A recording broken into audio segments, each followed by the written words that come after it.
So hello, here we are for episode 5 of the Soulmate podcast. And today we have a very special guest, a new cast member, but not new to Soulmate, and we'll explain why. Jacksyn Ivy Jayne. Hello, hello. Welcome. Thank you, I'm so happy to be here. Yeah, and of course we have Shannon again. Hi guys, welcome back. And Bori's running around with a foil little ball that I got her. She's been so much happier since we got her cat toys here in New York. Yeah. And so yeah, I think she's feeling the energy of what we're doing here, and we're really happy to have her part of the crew. Yeah, she's a member of the cast. That's what I keep saying. And one of these nights she's gonna go on. Yeah. The show must go on with the kitten, I think. Yeah. But yeah, thank you for joining us. And I want to give a little bit of a. Well, why don't you introduce yourself first, and I'll give a little context as to how you got here. Yeah, totally. I met Doug working at Zombie Joe's Underground Theater Group in Los Angeles, where I wrote and directed my own show there, Another Nail in the Coffin. But I've been acting ever since I was little. I grew up in LA, and now I'm currently going to school at NYU for experimental theater. I've co-founded a production company with a very close friend of mine called Hellmouth, and we're working on our season. And so I've always just been into the weird and the scary and the abstract with art and everything. And so getting to be a part of stuff at Zombie Joe's, and specifically meeting Doug and getting kind of onboarded into this project, has been like such an accumulation of all of my interests and things I'm really passionate about, including like sex positive education and just like feminism and so much of the stuff that I want to incorporate in my art has kind of come to fruition through this project. So it feels so collaborative on another level besides just like the script and everything. It's very energetic as well. Yeah. I was gonna say it's like very fortuitous in a way, or like serendipitous, you know, that like these things, these values that we're trying to kind of put forward are very like concordant with the values that you're also trying to express in your art, right? 100%. That's really cool. So just to give a little greater context about how Jacksyn and I met is that, we've already talked a lot about Zombie Joe's and about all the projects there. Yes. But one of the things is Urban Death. We've talked about a bunch. And it's actually the first place I ever saw Zombie Joe's was at Midsummer Scream. I saw them 2 or 3 years in a row there. And it's so funny because I'm like, I love this, and they're down the street from me, and I've never been actually at the theater at that point. But anyway, they do a little abbreviated Urban Death, like a 20-minute about. Yeah. Quick. At Midsummer Scream is like a teaser. Midsummer Scream is a horror convention in Long Beach, California. And it's like for makeup artists and costume, and they also announce all the like haunted attractions coming up. So it's kind of part of that, but Zombie Joe's has been a part of that for quite a while, and it's a great way for volumes of people. Like the convention has tons of people, and I mean, I don't know how many people actually see. It's like 8 performances. I don't even remember. Like close to like 7 or 8 a day. Yeah, We just kept going. Yeah, like they just fill the room with people, do the 20 minutes, get them out, fill the next. I mean, it's like everything at Zombie Joe's. It's just go. And Jacksyn and I were cast for this particular convention, so that's the first thing we did together. Yes. And we had a few scenes together.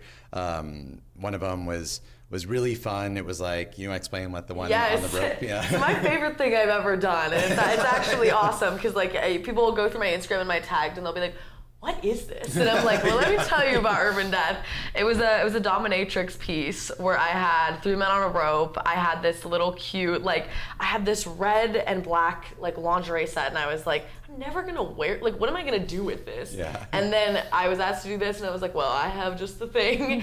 And so, I had these huge pleasers that our friend Daisy lent me for it, and I walked out, I scouted the audience for who my next victim was, and I struck, and it was awesome, but it was a crazy quick change that Doug had to help with, and that was one of the things I feel like we both got really competent with, was how do you get to one thing to another so fast? And that comes into Soulmate as well, but being backstage, being like, you are tied on a rope and I am holding it, but I also need you to help me get into my shoes and my lipstick, because it was right after Doug had helped me a little bit with, I did a Shining tribute for Midsummer Scream 2. That was incredible too. You were Wendy, Yeah, it was just after Shelley passed, and so it was very much in everyone's minds and hearts. So I get to do that for Midsummer Scream.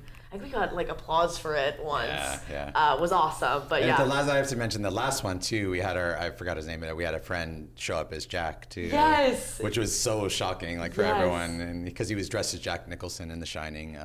And no acting had to happen. It was terrifying, but amazing, and everything kind of fell into place. Yeah. Yeah. But anyway, the cool thing about that piece is that it's funny. It kind of relates to Soulmate too, because I was one of Jackson's like slaves on the rope. Yes. So my hands were bound. I was just in my briefs, and we were shivering and scared as she like dragged us on stage. And I don't know. There's a little like Easter egg for New York Soulmate that is not present in LA Soulmate, where I'm in a similar position. I appear in the show, very cameo-ish, and people don't know it's me. It's really funny. But anyway, now people who watch this now have a clue and they can watch out for it. Yeah, pay attention. It'll be fun. I'll be backstage. I'm like, oh, hey, Doug. It's so quick and you'll miss it, and it's awesome. Very immersive. But we did that. We also did The Exorcism of Sophia Grace together at Zombie Joe's, written by Charlie Cocker, and we've talked about that before, and we always talk about Charlie because of how amazing she is. And but yeah, so what happened too is that when we were doing Midsummer Scream, I talked to Jacksyn a little bit because we had some time, and I'm like, hey, I'm really thinking about doing this play for Shannon especially called Soulmate, and Jacksyn was kind of one of the first people I really talked about it, just my thoughts in my head. It was just a little story arc. I mean, there wasn't much to it. I had kind of the beginning and the end, and knew there would be these dates, and that's kind of about it, right? Yeah. But what was really important and really significant is that Jacksyn really encouraged me, and that, like, it was just a thought. I didn't know I could write a play. So she was very encouraging, and she offered, she's like, if you do this, I'll be a part of it. I'll help you, even if I'll be back in New York. I'll help you with the script, whatever you need. And that was really significant. So that was one step. Then after we did our plays together, then before she left, she did another Nail in the Coffin. And I witnessed her put on this full-on play that had all these characters and all these parts. I mean, it's like, it's things at Zombie Joe's are not really traditional plays. They're more like, I don't know, just either vignettes or these highly interactive things like Exorcism was. But this is like a play, and I'm like, oh, that's what I want to do. And so being there and then seeing like it sell out, I mean, it was just in the energy. It's like, oh wait, like I could do this too. Yeah. Yeah, totally. So that was like a big significant moment. So like that's why I like keep saying to Jacksyn, it's like she's been there from the beginning, even though she wasn't a part of the LA production per se. She did sit at a table read when we first read, gave some really good advice that I incorporated in. But then I kind of always knew that if I go to New York, then I hope she's available. I'm waiting in the wings. Yeah, exactly. Yeah. And for Shannon, really quick, I want to say, like, I think correct me if I'm wrong, maybe the first time you saw or even saw Jacksyn was in Exorcism? I believe so, yeah. Yeah. Oh, yes. I played a child that was so innocent, and then at the end was not so innocent anymore. Right. I got to be violent towards Doug, Yeah, and then I always course, got a crazy reaction. Great. Yeah. So, yeah. What was your first impression of Jacksyn in that production? It was really fun. I mean, that production in general, I was like just amazed by everything. Like, by really everything. The setup, the crazy bathroom scene. Yeah, and then you being taken over by the... Yeah. Spoiler alert, I got possessed at the end. Yeah.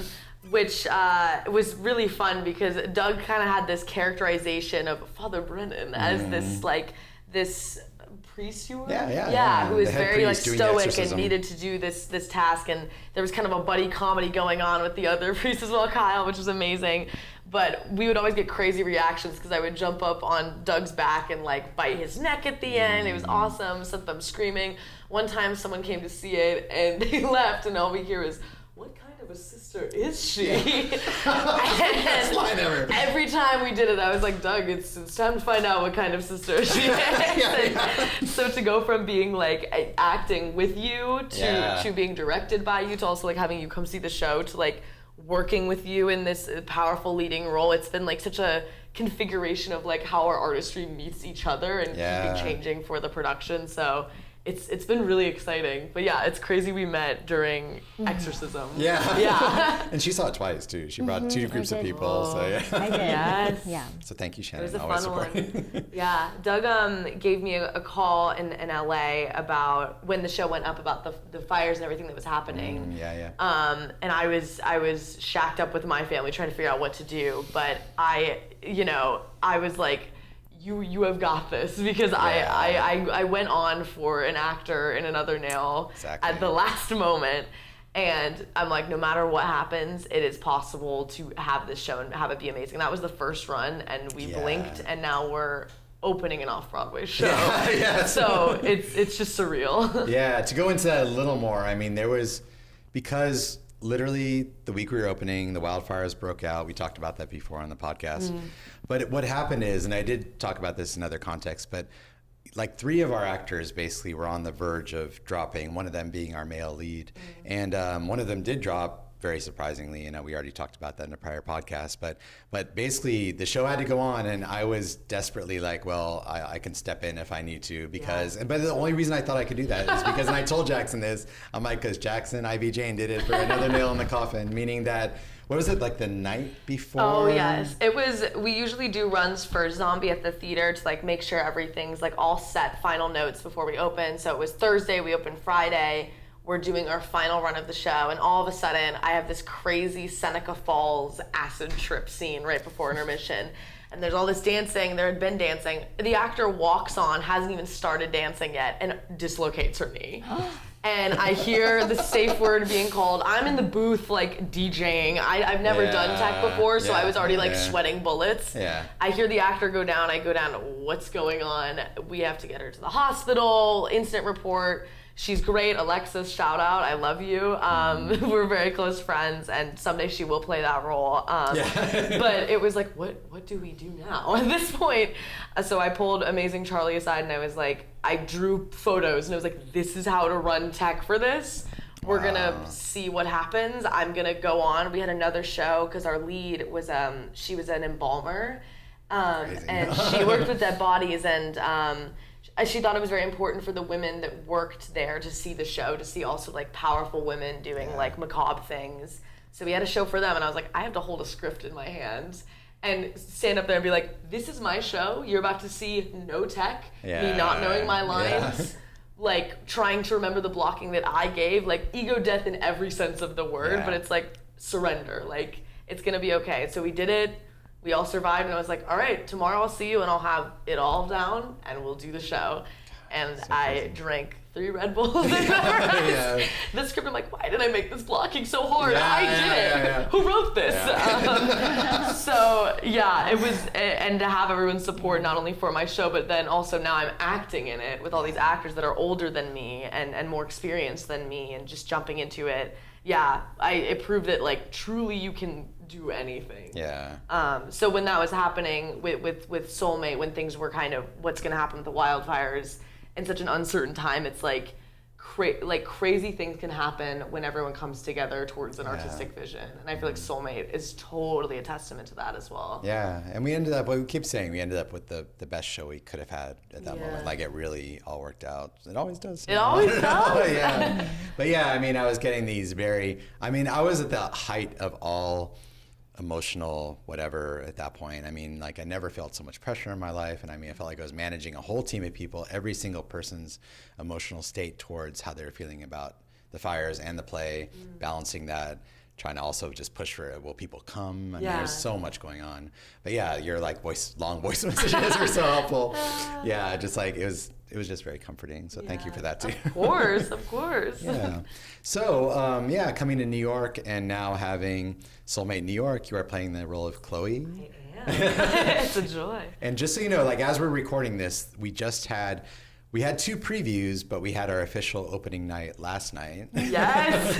And I have to say it was, I mean, for me, I literally think I'm like dreaming. I don't understand what's happening, because this cast and this production, it's elevated. I mean, it's just evolved. We've expanded on so much. And I mean, having you as Chloe is just outstanding. I mean, it's amazing. And Charlie was Chloe before. Yeah. So it's also like really a special role because Totally. it's like the closest parts of our family get to like play this role. Yeah, you know? I feel like such a passing of a torch. Like I'm Yeah, like, oh, yeah. now I get to take on this really like complicated, beautiful, loving person who, you know, she has so many facets to her in just one scene and one monologue, and getting to dig into that every night, and depending on how the audience is like playing with them, and I get to go in the aisle, which is so fun, and have interactions with the audience. But Chloe feels like a character that can totally like go straight for people's souls and stuff with her more vulnerable moments, which is always exciting as an actor to be able to like strip it all back. Like we're playing a character, but also like I'm gonna show my heart to you and you're gonna see it, which I feel happens a lot in this production, but especially as Chloe, like knowing Charlie did, I'm like, okay, like I'm gonna do her justice and, and bring her to life in the East Coast. So when I did, I want to ask, so I remember when I did say like, can you be in this? And of course you'd already read the script, and but then I did say, I remember I said like, I'm thinking Chloe for you, and you're like, oh, I love Chloe. Yeah, I love her. Did you feel like that was the right role even before I totally. Okay. Totally. I remember reading the script and being really excited by her because she's so brave. Like she's, without spoiling anything, she's on a first date and things are not going kind of according to plan, and yet she just rolls with the punches. She's witty, she's funny, and to get to play a character that's kind of like a cool girl or a dream girl is really, hi Flori, like really empowering for me, especially like as like a queer person and a queer artist. Like she is so lovable, and she is so loved, and she has so much love to give despite the things that she's gone through. And so to channel that in my own personal relationship horror stories into the making of her character and bringing her forth is awesome. And I feel like especially in this production with the stage we have and the amazing assets like the curtain and the lighting, like it feels so elevated from when I just read the script. I'm like, oh, she's such a sweetheart. Like she kind of takes on this whole like woman like powerful position in the show, which is awesome. And you mentioned, I don't know, like I thought it was very fascinating. First of all, I direct. I try to direct where like I talk about this when I do direct, but I try to give every actor kind of like the motivation, the context, the background, and then let them use that to create whatever inside of themselves that does relate to your own experiences and stuff. But something you told me about, which I thought was really fascinating, was journaling as the character. Yes. Can you talk about that a little bit? Of course. I am a big fan of journaling as characters. I like to get a journal for every character I play, and I'll go to Barnes & Noble on Union, and I'll pick out one that feels like the character. Oh, yeah. So I have one at home, but because I'm writing a letter in the show that's not in it, I'm not using it in the show, but who knows, maybe later in the run I'll bring it out. But it has daisies on it, and I basically just write the history of the character. So I started 2 years ago for Chloe and her timeline of her relationship with this guy Brian, and this kind of trauma that had happened to her, writing in real time. He just left, this just happened, I don't know what to do, how am I feeling? And then getting to the point where I am in the show, where I start. So going backstage and like getting to read it and go through basically like her timeline and her life, and like hear her voice through my handwriting is such a great way to like fuse myself with the character, and also like pulling from, in writing, my own experiences of like, you know, this happened with one of my exes, and it's like a well of emotion that I have like in my body, and like let me put what I feel towards that into Chloe, because like she can hold that for me. And so yeah, before every show I read my journal, and I kind of do a warm up. Yeah, I'll do it before I get to the theater on the way. I'm usually running from class, and so I'm like, okay, student self is off, now I'm Chloe, now I'm an actor, and it's like that helps ground me a lot in the role. And so that's been a lot of fun to get to introduce into the show. Yeah, with your directing, making room for it has been awesome. Good. Yeah. And then I want to ask Shannon. So now you're reprising your role, of course, and now you had worked with Charlotte as Chloe, and now Jacksyn is Chloe. Yeah. What is that like? Like meaning like, and it's for all the characters, right? Like it's a different cast. I mean, do you feel like? Yeah, just tell us. I don't even know what to ask. Like what is the? What can you talk about that experience? Yes. I mean, it's it's definitely so different when you're working and like switching out, you know, different people. I mean, for our swings, I'm like, whoa, I'm sure it's going to be a completely different show. Yeah. So yeah, I mean, it was really lovely working with Charlotte as Chloe, and it's so different working with you as Chloe, like especially the ending part. Yeah. Which I love so much. I love it so much. It really paints this beautiful picture, you guys. So I hope you guys get to come and see it. Have to see it. Oh yeah, it's a must see. Yeah. And so with that, I don't know, like do you feel like it's more like figuring out the dynamics of like the interaction, meaning like it feels like this is a different person, or is it a deeper like emotional, like do you kind of reinvent who you are as a character in context of this new incarnation of the character, if that means, you know what I mean? That is a really good question. I mean, I feel like yes, it definitely kind of reinvents the chemistry between me and another actor, especially if have intimate scenes with them. So yeah, yes, to answer the question, I think that there is a little bit of like a process that I have to go through. Yeah.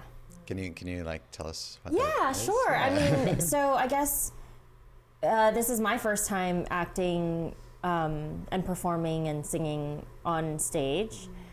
And so one of the things I realized that I started doing here in New York City is like I would basically just start getting a little bit more method with it. As Jacksyn mentioned that they journal, like I don't really journal as Cyrene, but basically the moment I get to the theater, I am Cyrene, which means for me and my male co-star, Zach, I actually had a conversation with him yesterday where I kind of told him like, hey, is it okay that like, you know, once I get to the theater, I'm basically Cyrene and it makes me feel like I have to start like slowly inching my way into like being ready to be more intimate, because I can't just like snap of fingers like, okay, now we're gonna make out on stage or whatever it is. Right. We don't make out on stage, but I'm not able to just jump into that. I'm not used to that. So basically the moment I get to the theater, I start to treat him like, okay, like we're about to be like husband and wife. Like, so now I have to start acting like it, because once we get to the stage, I have to be ready to like be it. So yeah, it's a totally interesting process for me.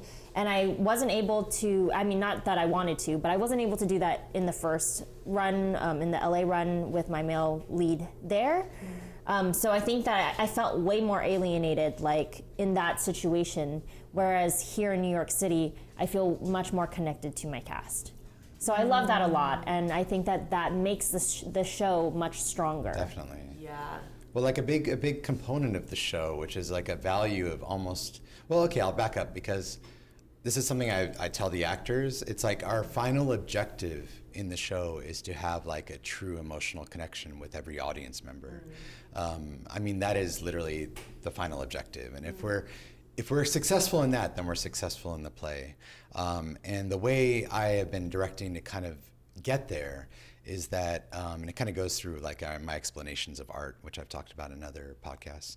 But like if you're able to be more authentic as an actor on stage with your character, you know, you have this amazing blend of what you're feeling through the guise of this character, then that authenticity is going to come through and so much more directly touch audience members. Like, it's like, if you're comfortable, the most comfortable, like I am this character and I'm connected to my castmates, it's like, that's what immediately comes across, and that's what people feel. And this is all non-sense, you know, it's non-five senses. It's like, it's like a sixth sense, like true, like emotional connection. It is. Yeah. For sure. I think we have such a strong kind of cast family for this show, and it makes it possible to like go to those places and do the intimacy and feel like not only like, oh, we're doing the choreography right, but it's like I'm connecting to you on a deeper level. It's not just like this is our job and we're gonna go do it. You know, it's deeply personal, and getting to work with Shannon and like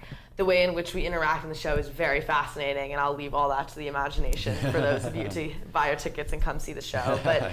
I share some quite vulnerable moments with Shannon, both directly and indirectly on stage, and I think having like trust there has helped so much in the rehearsal process, like not only building like our characters and how we're gonna interact, but we spent a lot of time like meditating and really like we did a kind of a, what would you call that, what we did? So I led an intimacy workshop for our castmates. Yes. Do you want to talk about that? Yes. Yeah. I mean, that is a great and crazy story. Our power was out in our apartment where we were having our rehearsals. Like all day. It was terrible. And I was like, I was with the owners of the Airbnb. They're trying to talk to the power company. But I'm like, we have rehearsal and it's like the power is just out. And the rehearsals are in the evening. Yeah. Clock was ticking. The skylight was dimming. We're lighting candles. It looks like we're going to do a seance in here. It's like we got to stage intimacy. It was the 11th hour. Yeah. Yes, exactly. And so so we did do a seance. So basically it's been in my line of work as written in the programs and in my bios and things like that I've been coordinating and hosting intimacy and tantric workshops. And so I thought that maybe that would be a good time, to take a little break and see if we can just connect with each other. We'll take that time to connect with each other because the lights were out. I mean, like, what are we gonna do now? Like, we're not gonna read our scripts, like, it's dark. So we had some candles lit.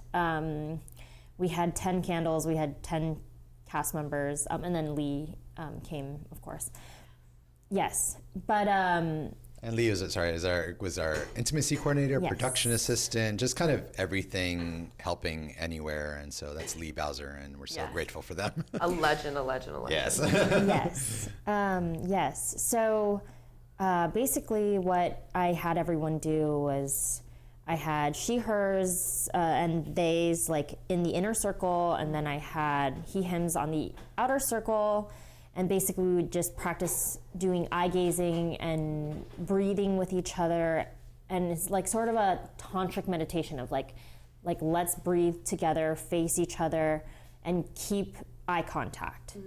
And just try to, really look into, at that time, like your partners, like look into the windows of their soul, like really feel like you're getting to know them without communicating like verbally.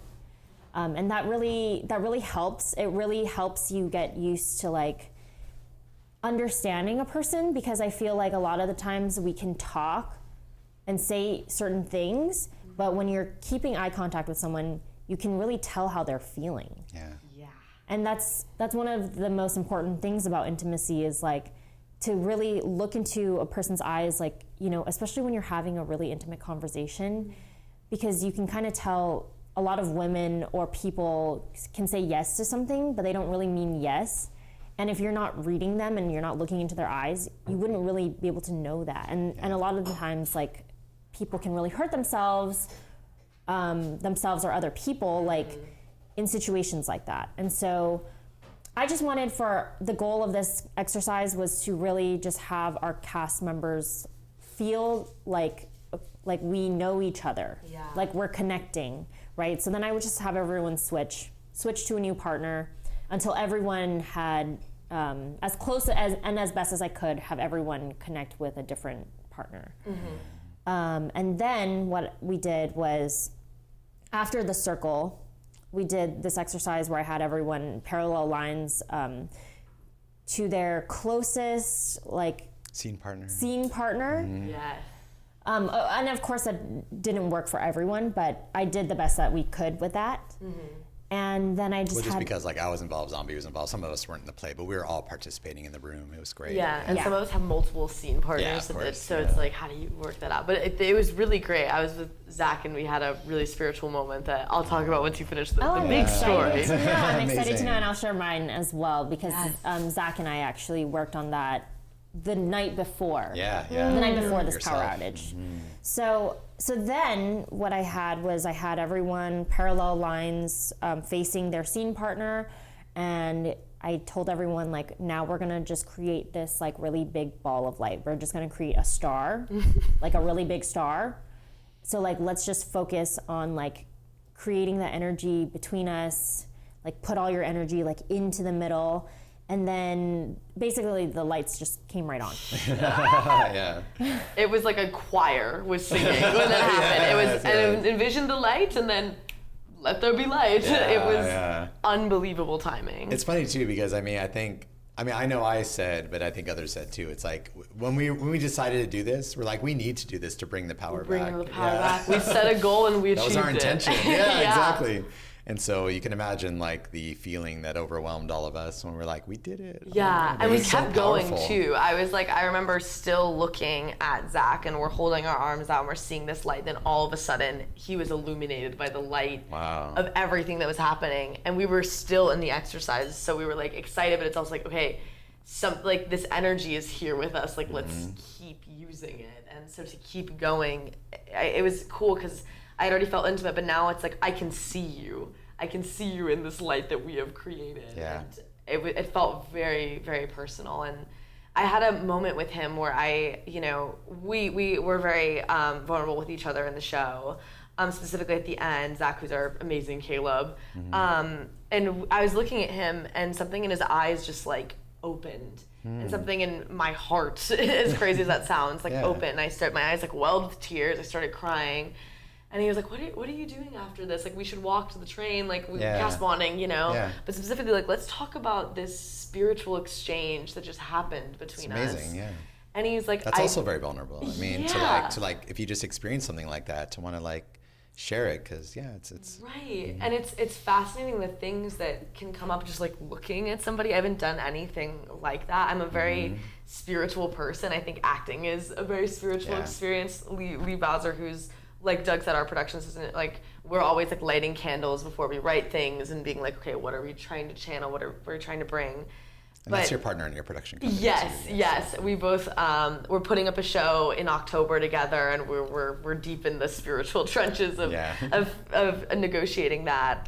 But Zach was like, in that moment, I felt that you needed to know that you are so loved. Like people love you, and I think you're having a moment where like you're forgetting this, and that's something it was telling me to like tell you that. And I was like, that's crazy, because I was having such a day and I was stressed, and it's like I want to do the show and I want to do it good, and this is such a beautiful rehearsal space. It's still like, oh my God, we have 1 week and we open, and am I good enough, all this stuff. And hearing him say that was like a blanket on my heart. And it wouldn't have been possible without like your leadership and everything. But sharing this moment, and then he was like, I want to hear your story. So we got into talking about our families, and I had a pretty hard childhood and family life, and so to get to kind of share a little bit of that with him, and like, this is what I'm walking into, these vulnerable spaces, especially like with like a man and doing this vulnerable work, like I'm carrying this baggage with me that I want to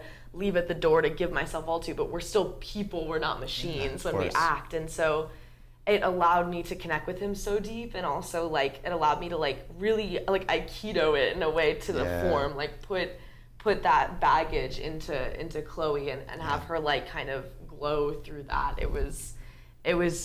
I'm never gonna forget, in Inside Out, when you have like the little balls and it's like the core memories. That was very much like soulmate core memory that I hold very deeply. That's incredible. That's so sweet. Well, I hope then, all these experiences is exactly what I'm talking about. Like now you have that and you're giving that to the audience as well. Mm-hmm. I want to ask though, with this, do you feel like, I feel like you're also in theater, also in acting, to maybe confront and deal with and process and heal from these things. Do you feel like that comes with some healing, some therapeutic moments? Yes. Yeah. My acting teacher's always like, acting isn't therapy, but use it. And I agree with that, because when someone goes on stage and they're crying, but there's nothing behind it, you can tell. You're like, they're good, but I'm not feeling it. And so when you see someone go up and exercise something on stage in a safe way, you can tell. And I feel like acting has been that light for me to be able to work through things, and also like tell other people's stories that maybe I love getting a character I relate to. I love getting a character that I relate nothing to. Yeah, that it's I like, do too. That's my favorite. How do I? Yeah, Yes. Which is also super cool because I did The Shining at Midsummer Scream as Wendy, and then this year for my NYU, like we do character monologues for our final project. I was working on Jack Torrance. So now it's like I had all this empathy for Wendy and what she's going through, and now I have to be the perpetrator, and what is that like? And so doing work with that of like, how does a person get to a point where they would hurt another person? Like, what do they have to go through and not process? And I felt like I confronted a lot of like myself and these fears of like, you know, when you get hurt, it's like, I don't want to become the one that hurts other people now. Yeah. I have to work through Because that is what happens if it's kind of like unaddressed and. Yeah. And so I almost got to live out happens. like this nightmare of like, this is what happens when you don't, and what do you have to do to get to a point where like you let bygones be bygones and you let the past and you just heal.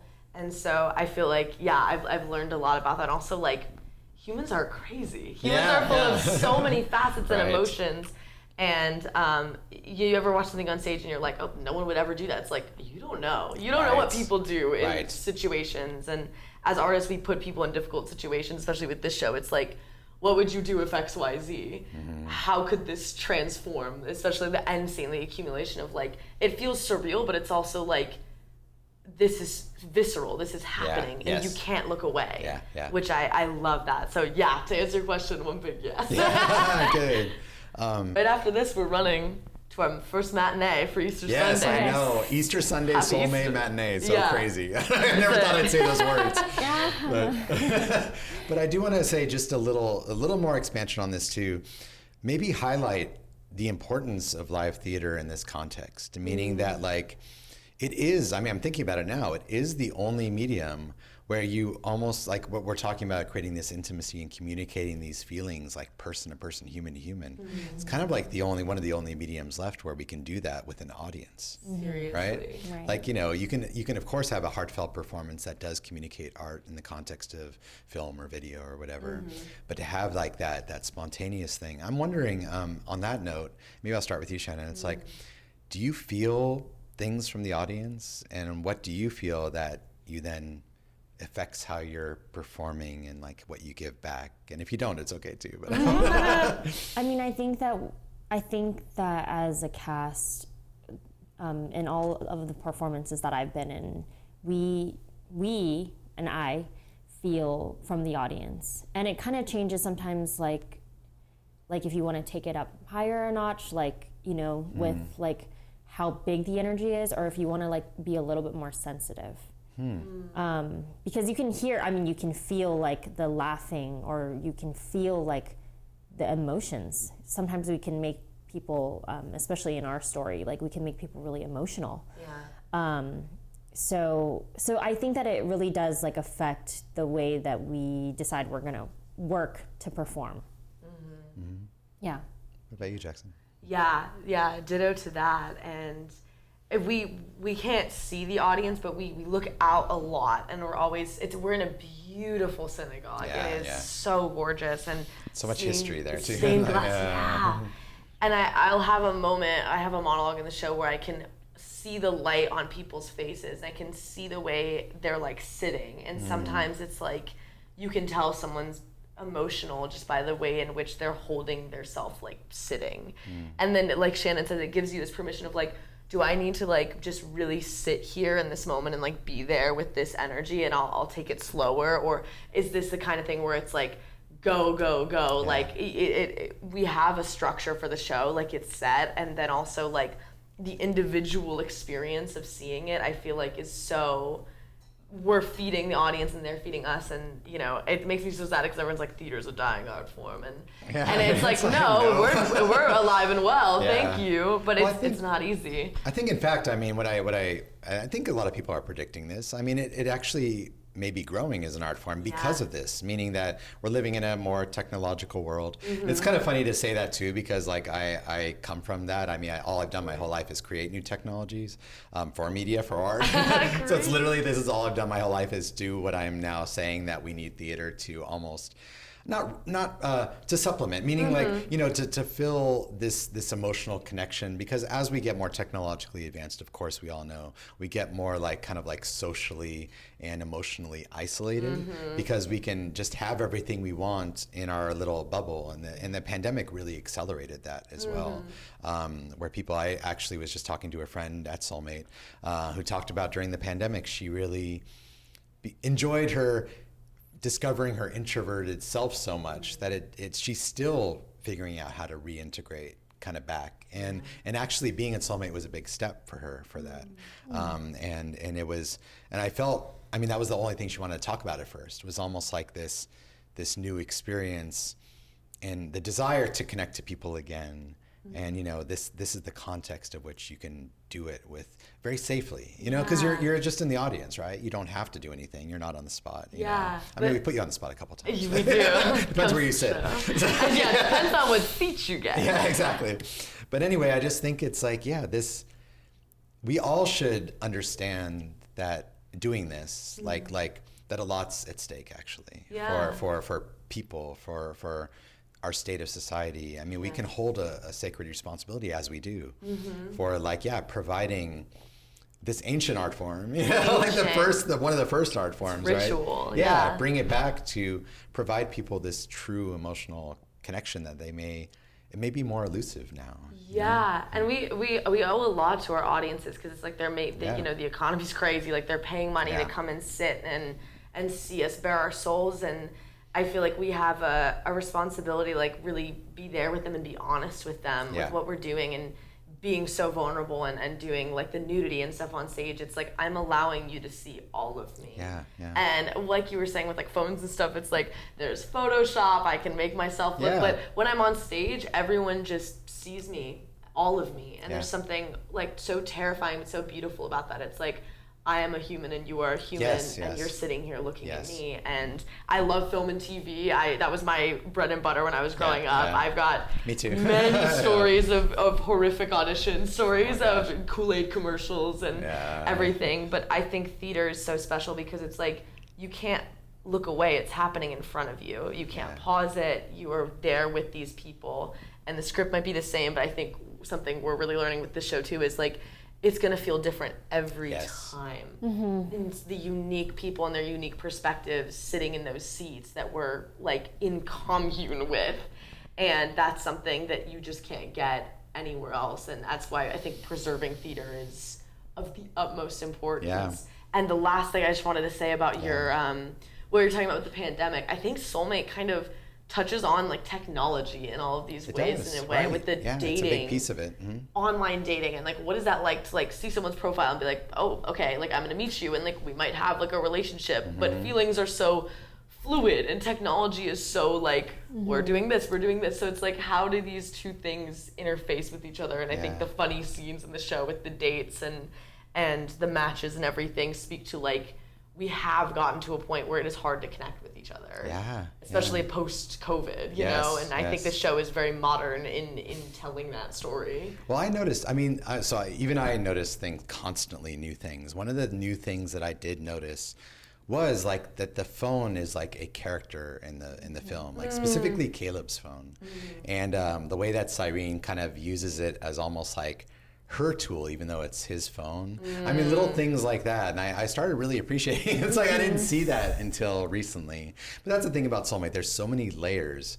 And I don't know, it feels like an infinite unpeeling. It's like truly an onion of layers. And that was like another one I just uncovered myself, like watching you guys do it. And that did feel it felt good, because sometimes you want to take a story and make it timeless. I do, at least. I love timeless stories where you can still watch Shakespeare and, you know, you can still experience it. It's not like so removed.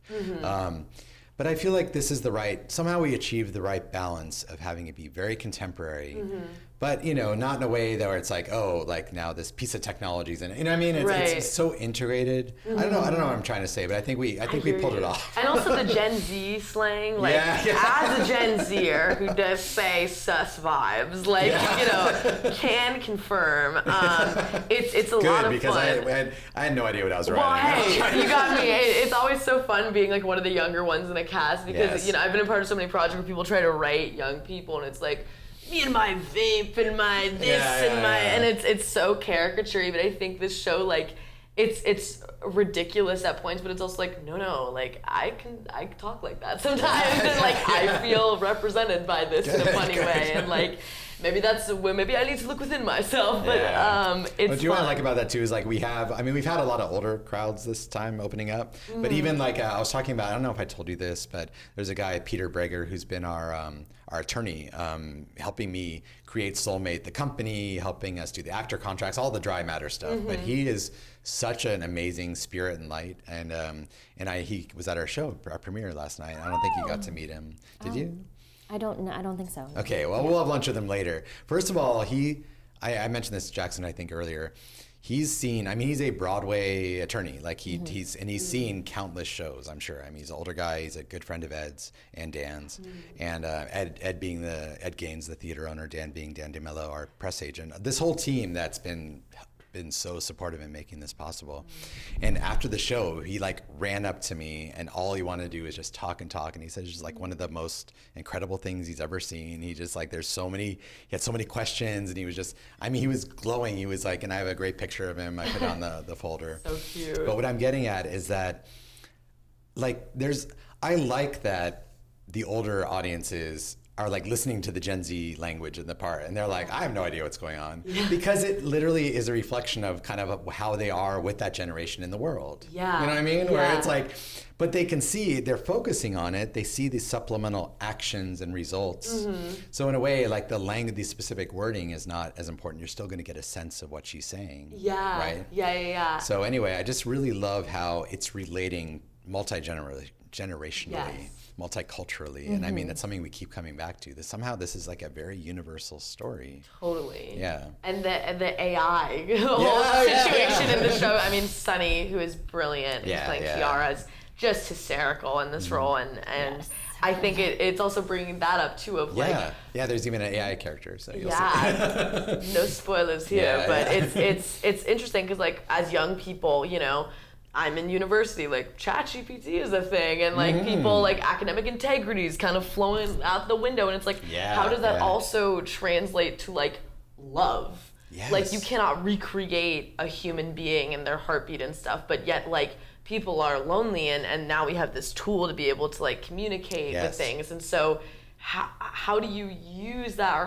do you gain anything from that? And I think it's such a short scene in the show, and yet it's so provoking of these like huge concepts that are being talked about on like a government level right now of like how does the technology evolve, and specifically with young people, because we grew up like I grew up with I am an iPad kid, guys. Like I am not meeting the allegations. Like someone like me who can't remember a time like before that, like how do I interact with humans without technology, versus the older generation watching this show being like, you know, why would she be calling this, you know what I mean? So it's fascinating. Well, I have to say it's one of those things where, of course, everything in Soulmate comes from either like Shannon or my experience, but it was being in a cast at Zombie Joe's and having a very young cast member, and between scenes, she would be like, she'd be texting and stuff and talking to people, and then I'm like, and we'd say like, oh, is he coming? Is he, you know, and she's like, no, he doesn't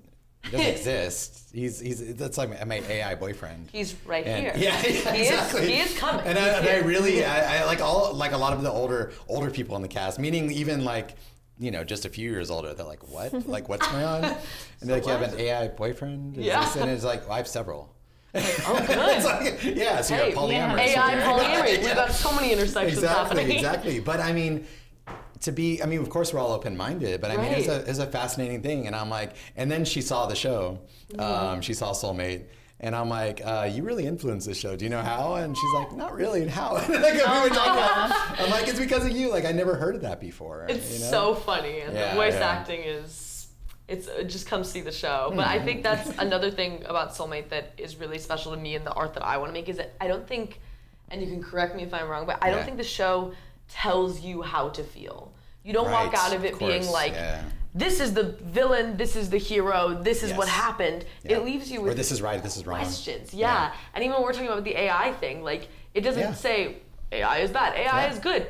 do with this information, artistic expression, what you will. How do you meet the text? Where do your experiences meet these characters? And like that, I think is so special. Like it's amazing to leave someone having to figure something out. Yeah. When everything is so black and white in certain relationships, what is happening on stage, and getting to pay for something and be like, I know I just experienced something, but I don't know if I know everything of the minutia of what happened. And then getting to like hear the conversations after the show between people, like fan theories and things. I definitely would say you should come see the show more than once, because having seen the ending. And people are. I mean, already everyone's like coming back. Like I've had about 4 people say, "Oh, I'm coming back. They're bringing friends. They want to see it again. They want to show their friends." I'm sure it's totally different to have the knowledge of what happened and then re-meet the characters and see where the seeds have been sown the whole show. Yeah, it's like so laced with so much foreshadowing that it's all covert foreshadowing.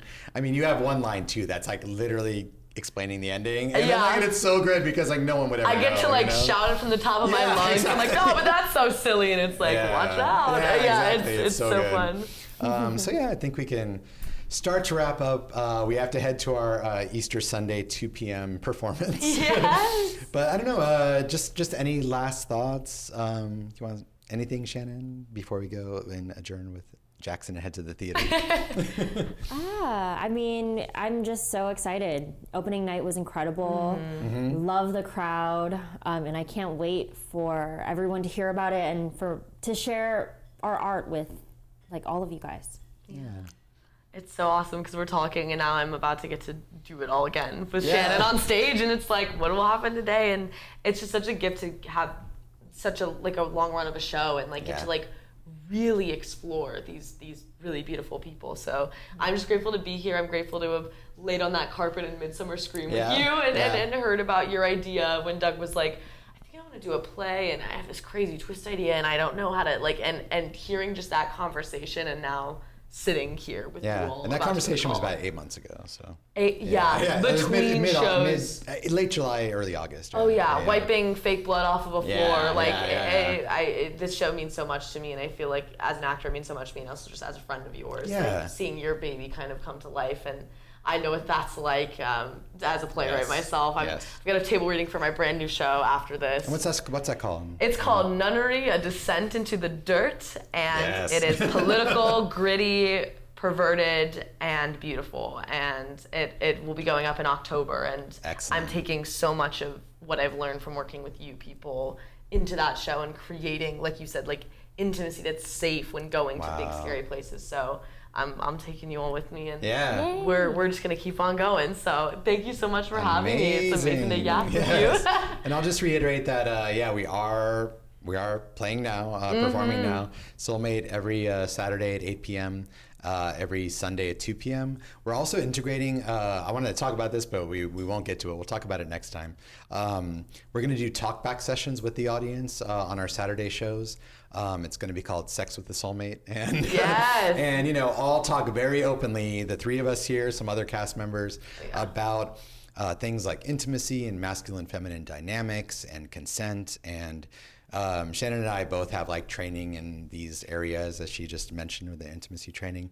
And we hope for some very thought-provoking, connected conversations with our audience directly. And I just cannot wait for that. And our final scheduled performance is mid-May, but things are going so well, and the plan is we're just gonna come back, keep it going. So yeah. And I also want to thank Jacksyn so much and every member of the cast for being so open, such a loving, trusting member of the cast, supporting each other, supporting me, supporting the show. Like, that's what's truly making me the happiest person in the world right now. And I really am. I've never been happier in my life, I don't think so. It's a joy. It's seriously a joy. We've created something really special, and we get to just keep living in that world. So yeah.